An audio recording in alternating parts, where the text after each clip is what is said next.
کی حکومتوں کو، تو انہوں نے یہاں پہ ایک نیا جو ہے وہ منصوبہ بنایا۔ اچھا، پرتگال کا ایک تجربہ کار جہاز راں کیپٹن تھا جہاز کا بارتھولو دیاز، 1488 میں جنوبی افریقہ کے اس کونے تک جا پہنچا، اور اس نے یہ دیکھ لیا تھا کہ یہاں سے براعظم کی زمین مشرق کی طرف مڑ رہی ہے۔ یہ وہ بندہ تھا جس نے ایک نیا راستہ دریافت کر لیا مشرق کی طرف جانے کے لیے، ہندوستان کی طرف جانے کے لیے۔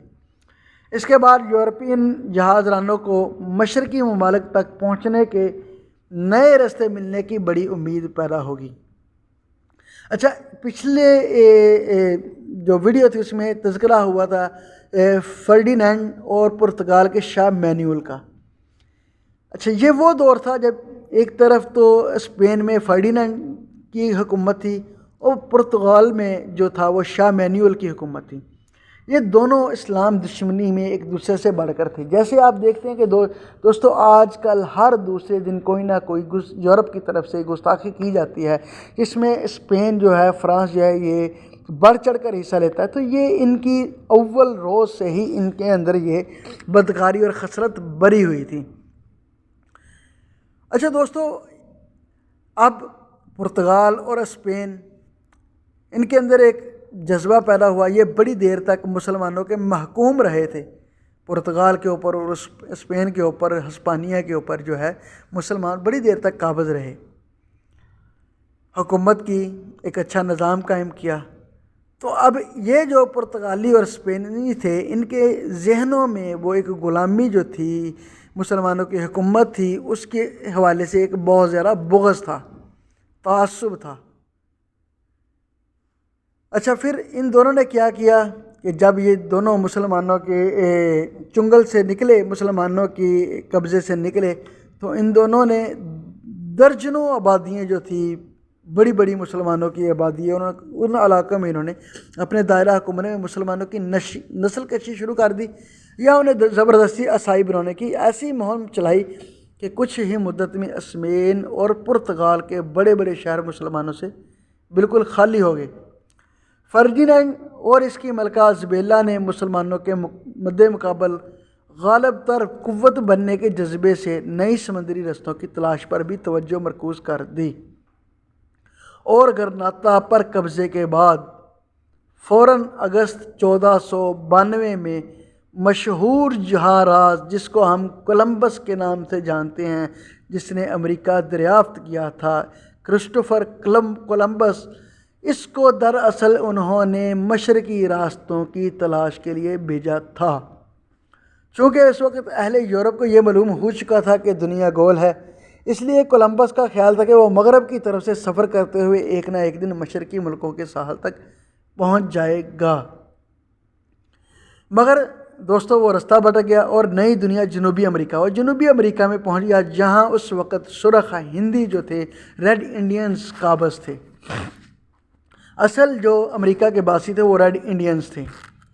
بظاہر اس کا یہ سفر نامہ ناکام رہا، لیکن وہ مشرقی ملکوں کا رستہ تلاش نہ کر سکا، لیکن اس نے یورپ کو امکانات کی ایک نئی دنیا جو ہے وہ دے دی، ایک نیا راستہ دے دیا، اور آنے والے دنوں میں وہ اس کے تمام تر مدنی و قدرتی وسائل کے بلا شرکت غیر مالک بن گئے۔ وہ ریڈ انڈین جن کے اصل میں وہ امریکہ کے اوپر حکومت تھی، ان کو اتنی بے دردی سے ان کا قتل عام کیا گیا کہ 90 لاکھ ریڈ انڈینز جو تھے ان کو قتل کیا گیا۔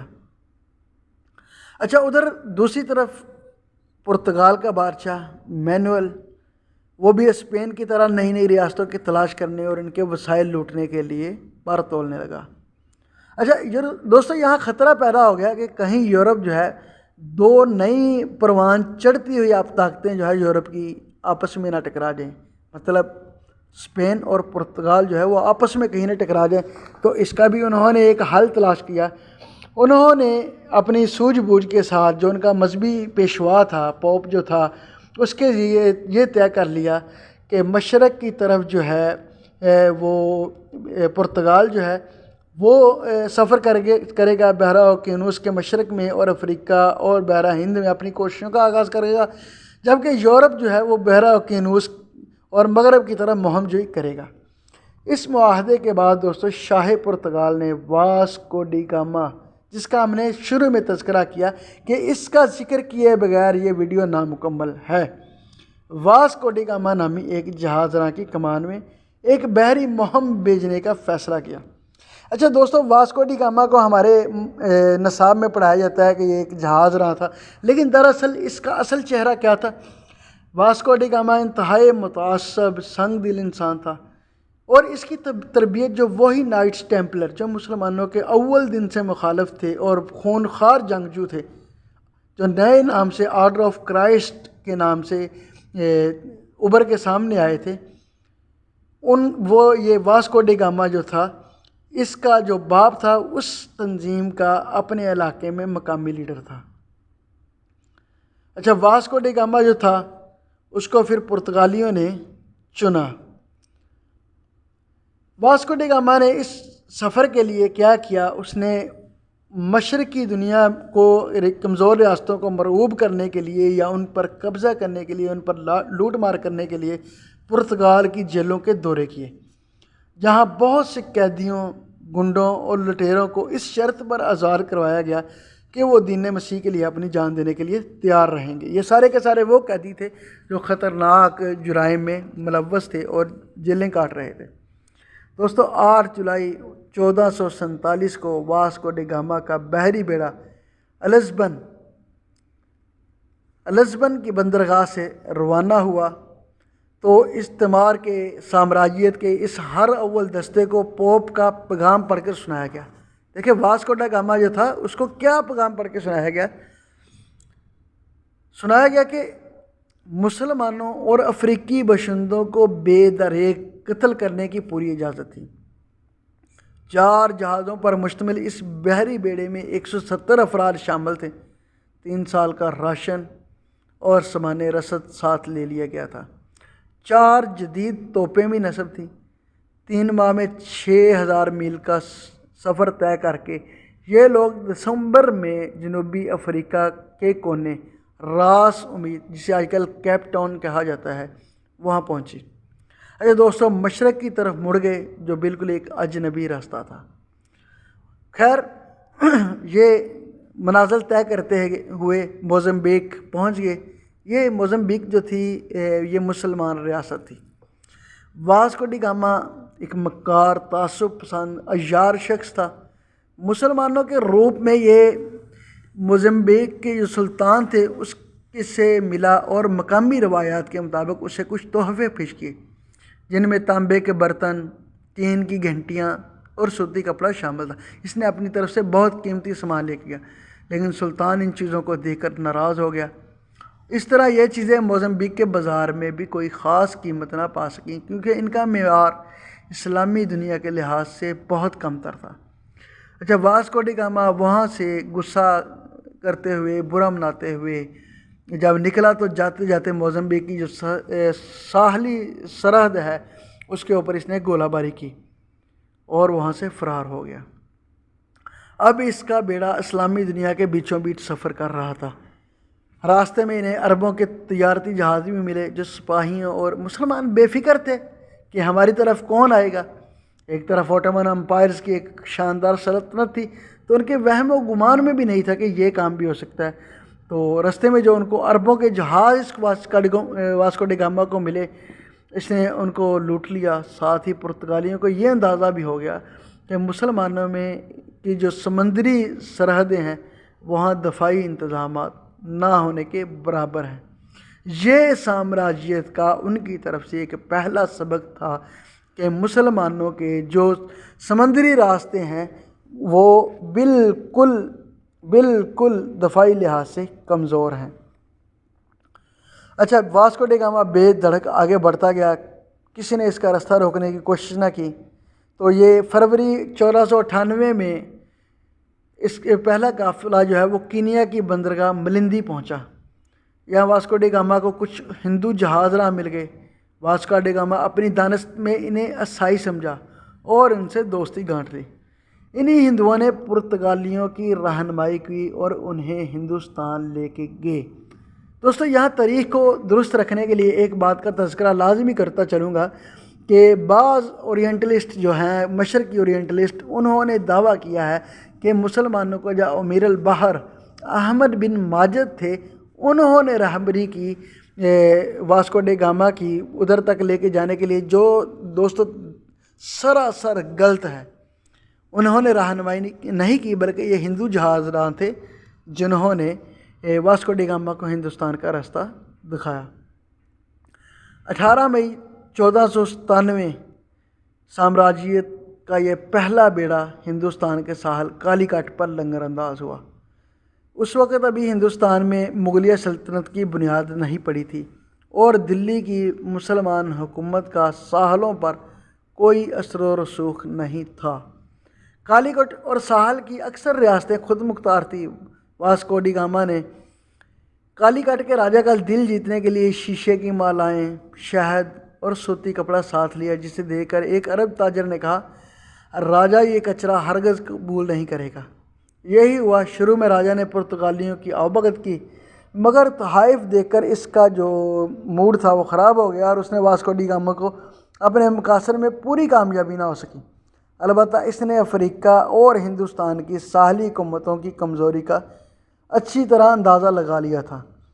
یہاں 3 ماہ قیام کر کے واپس پرتگال پہنچ گیا۔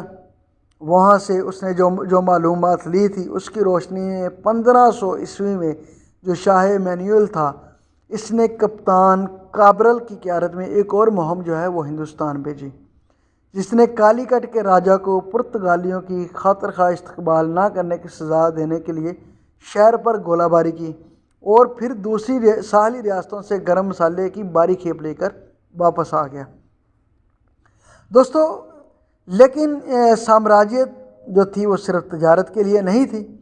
یہ یورپی سامراج جو تھا وہ صرف تجارت کے لیے نہیں گیا تھا، وہ تو ریاستوں کو کمزور کرنے کے لیے یا ان پر جبراً قبضہ کرنے کے لیے، خون ریزی کرنے کے لیے گیا تھا۔ یہ ساری چیزیں ان کے منشور میں شامل تھیں۔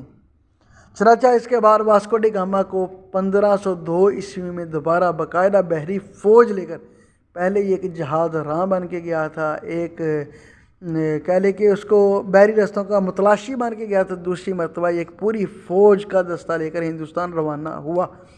رستے میں اس نے موزمبیک اور تنزانیہ کے ساحلوں پر حملے کر کے لوٹ مار کی اور مسلمانوں کا بے دریغ خون بہایا۔ ہندوستان پہنچ کر اس نے گووا کے شہر پر حملہ کیا اور اسے اپنا باج گزار بنا لیا۔ کانور یا کنور کے ساحل پر اس نے عربوں کے ایک جہاز کو گھیر لیا، جس میں عمرہ کر کے مکہ سے واپس آنے والے 700 مرد، عورتیں، بوڑھے اور بچے سوار تھے۔ واسکو ڈی گاما نے جہاز کا سامان لوٹنے کے بعد مسافروں کو کمروں میں بند کر کے جہاز نظر آتش کر دیا اور تمام زائرین چل کر کوئلہ بن گئے۔ واسکو ڈی گاما نے جلد ہی کالی کٹ پر حملہ کر کے 50 کے لگ بھگ مسلمانوں اور ہندوؤں کو گرفتار کر لیا اور شہریوں کے مجمع میں ان کے ہاتھ، پیر اور ناک کاٹ کر ان کے تڑپنے کا تماشا دیکھتا رہا۔ دوستو کچھ مسلمانوں کو جہازوں کے مستولوں سے باندھ کر دیر تک ان پر تیر اندازی کی مشق کی گئی۔ واسکو ڈی گاما کے بعد ایک اور پرتگیزی کمانڈر البرکوک، اس نے گووا میں مسلمانوں کا قتل عام کر کے اپنی حکومت کو یہ مراسلہ لکھا، میرے شمشیر زن 4 دن تک لوگوں کا خون بہاتے رہے، شہر سے مسلمانوں کا خاتمہ کر کے ہی ہماری تلواروں کی پیاس بجھی، ہم نے ان کی لاشوں سے مساجد کو بھر دیا اور انہیں آگ لگا دی۔ اس طرح کے منظر دکھا کر یہ جو سامراجی طاقتیں تھیں، استعماری قوتیں تھیں، انہوں نے نہ صرف مسلمانوں کے ہاتھوں اپنی گزشتہ شکستوں کا بدلہ لیا، بلکہ وہ شروع ہی سے دنیا پر اپنی دہشت بٹھانے کی کوششوں میں بھی کامیاب ہونے لگے۔ ہندوستانیوں کے بارے میں پرتگالیوں کا یہ خیال تو شروع ہی میں غلط ہو گیا تھا کہ وہاں عیسائی بستے ہیں جن سے اتحاد کر کے اپنی طاقت بڑھا دی جا سکتی ہے۔ تاہم واسکو ڈی گاما کی مہم سے یورپ کی تجارت کے نئے راستے اور لوٹ مار کے لیے موزوں شکار گاہیں مل گئیں۔ اس طرح ترکوں کی تجارتی ناکہ بندی بے اثر ہو گئی۔ ادھر کولمبس کے سفر نے یورپ کے وسائل سے مال ایک نئی دنیا داری اور یوں یورپ میں خوشحالی